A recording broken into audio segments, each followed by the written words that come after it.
Hi guys, our group today is going to present our case study on a recent failed band in USA.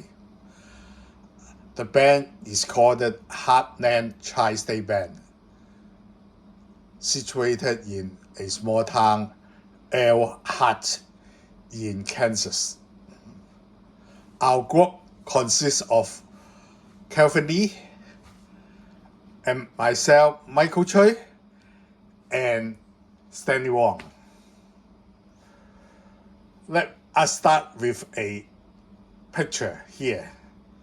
The photo shown here is the headquarters of the Heartland Band, Heartland Tri-State Band.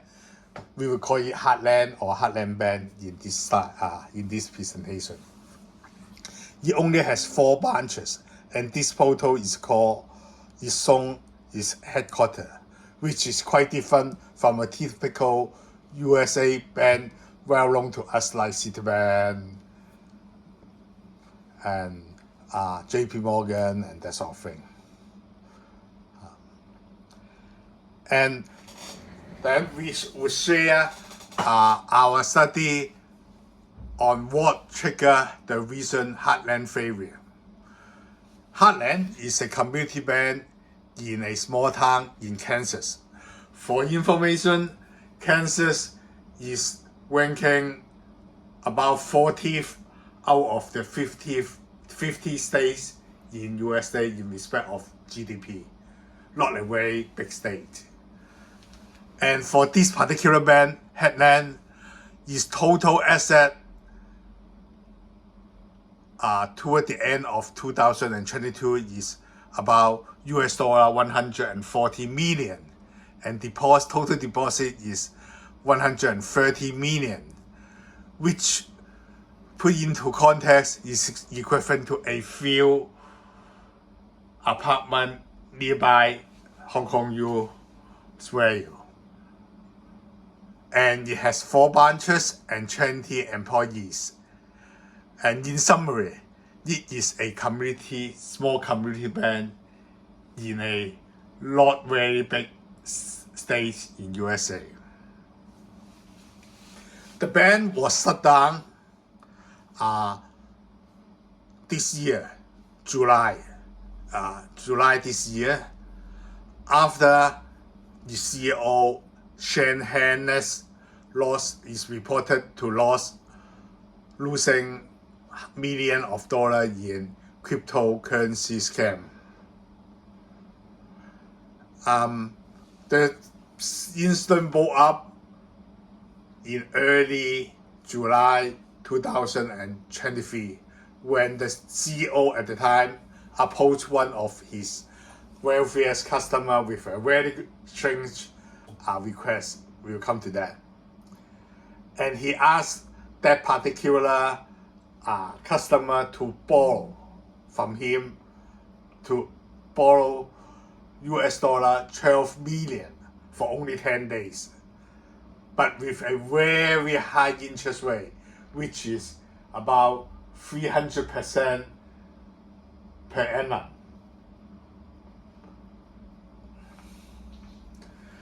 And Hannes at the time explained to the customer that he was involved in investing crypto, and thereafter he experienced some wire payment issue. That's why he need some more money in the short term.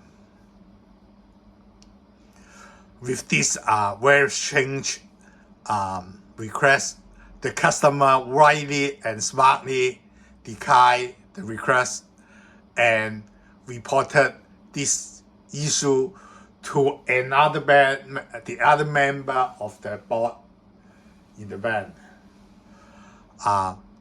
We call it a whistleblower. We'll come to that later. And afterward, as what we expected, the regulator was advised, and the regulator conducted preliminary investigation, and very quickly, the regulator declared the bank insolvent toward the end of July, about 1 month time. Afterward, as expected, the Federal Deposit Insurance Corp (FDIC) was involved, and it arranged another unrelated bank in Kansas called June First Bank, taking over all its asset and liability of Heartland. And from the customer perspective, the business went as usual afterward. As of now, the final outcome of the investigation was still unclear to the public, and Hannes, the then CEO, has not yet been prosecuted yet,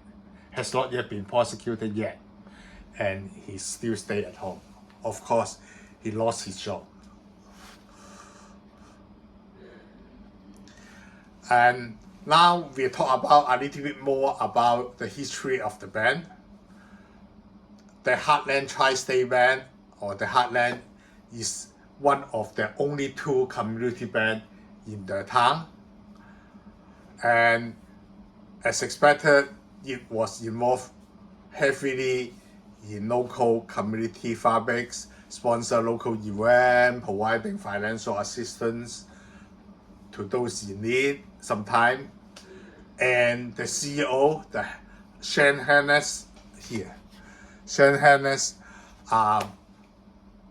he started his career in the band as an agriculture loan officer for 31 years.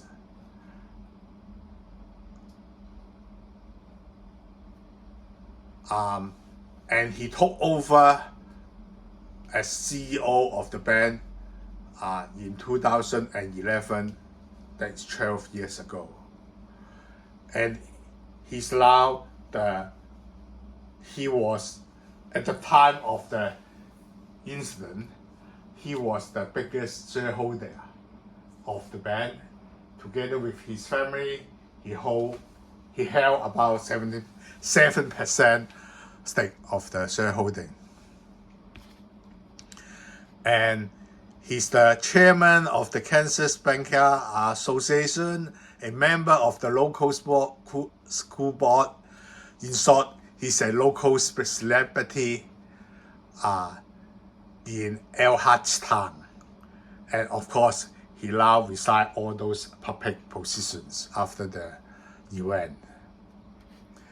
And one thing I'd like to mention, which is summarized in this picture, is about he also got the chance to testify in the House of Representatives in the USA. Basically, is promoting the role of community band in USA and their contribution to the local community, and also commenting on the over-regulation damaging the community band. This particular testifying event happened in 2009, and probably that is the finest hour of this particular CEO.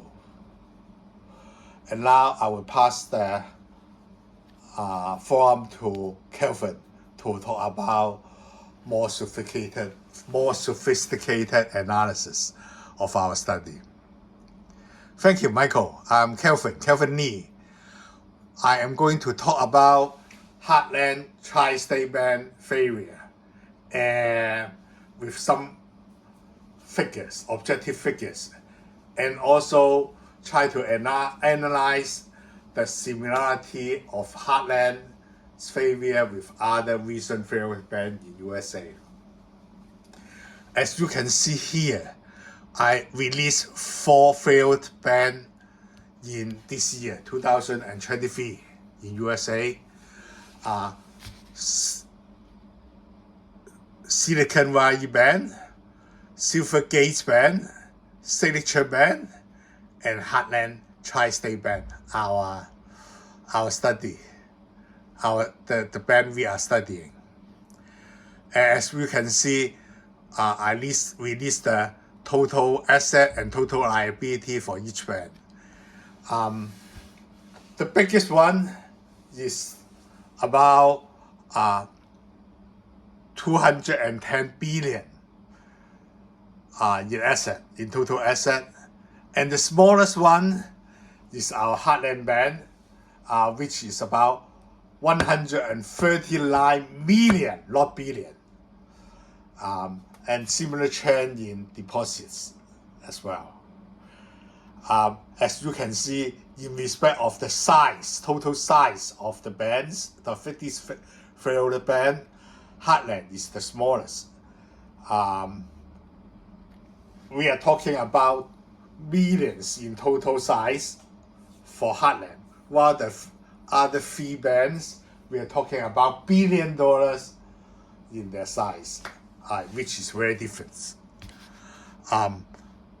Also, we found in our study, Heartland was a simple rural community band.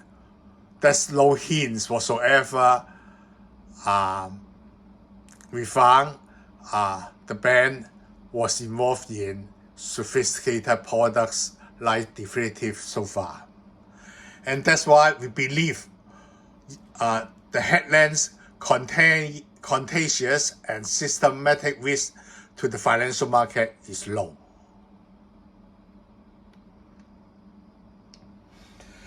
And then we try to compare the heartland bands failure with other 3 bands we talked about. The first one stand out, we believe, for Heartland is a small band, 20 employees, 4 branches, and we consider it's mainly due to the improper management override by the CEO, potentially using the bank's money in his own scam, crypto scam. While for the other 3 bands, to some extent in particular, Silicon Valley Band and Signature Band's failure resulting from liquidity crash in the market, and subsequently the band 1 triggered the band 1 of these 2 bands. The deposit lost confidence in such band, exposed to the technology startup at crypto area, and rushed to withdraw their money, and their bonds are also under yield and due to the interest rate hike. And because of the interest rate hike, hit their bond holding, but on the other hand, they are forced to sell those bonds at huge loss to meet deposits withdrawal. And this poses domino effect and eventually pose systematic risk to the overall banking system.